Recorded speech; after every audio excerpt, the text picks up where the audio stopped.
البتاع دي محتاجة علبة روب ونضرب. شوف اللحمة تبارك الرحمن دايبة اهي. فظيعة.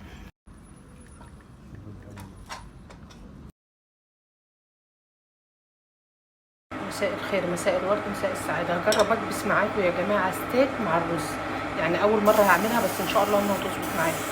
سمنة وزيت هحط في الحلة.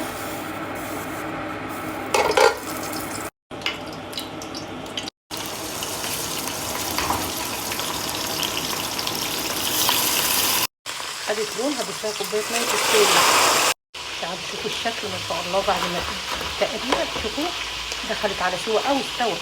نقدر نكبس دلوقتي الرز عادي، بس انا لسه هحط شويه اضافات من عندي. هضيف بصل مقطعه جوانب، ممكن تقطعوا على زي ما انتوا عايزين القطعه اللي تحبوها، وبشر ليمونتين. ده هيودي الستيك في حته تانية، والطعم ومع الرز كمان منكه رهيب رهيب رهيب للرز.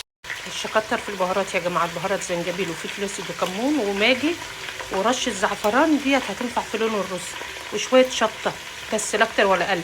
هما دول بهارات الستيك وبهارات الرز في نفس الوقت. حط في نص كوبايه ميه بس تلم المكونات كلها في بعضها وتكون اتاكدت ان اللحمه استوت. حط في نص كوبايه ميه بس تلم المكونات كلها في بعضها وتكون اتاكدت ان اللحمه استوت. اللهم بارك. شوفوا اللون عامل ازاي، لون الزعفران مع كربونه البصل واللحمه تبارك الرحمن. اللهم بارك. دلوقتي هحط الرز انا نقعته تقريبا من 10 دقايق لربع ساعه.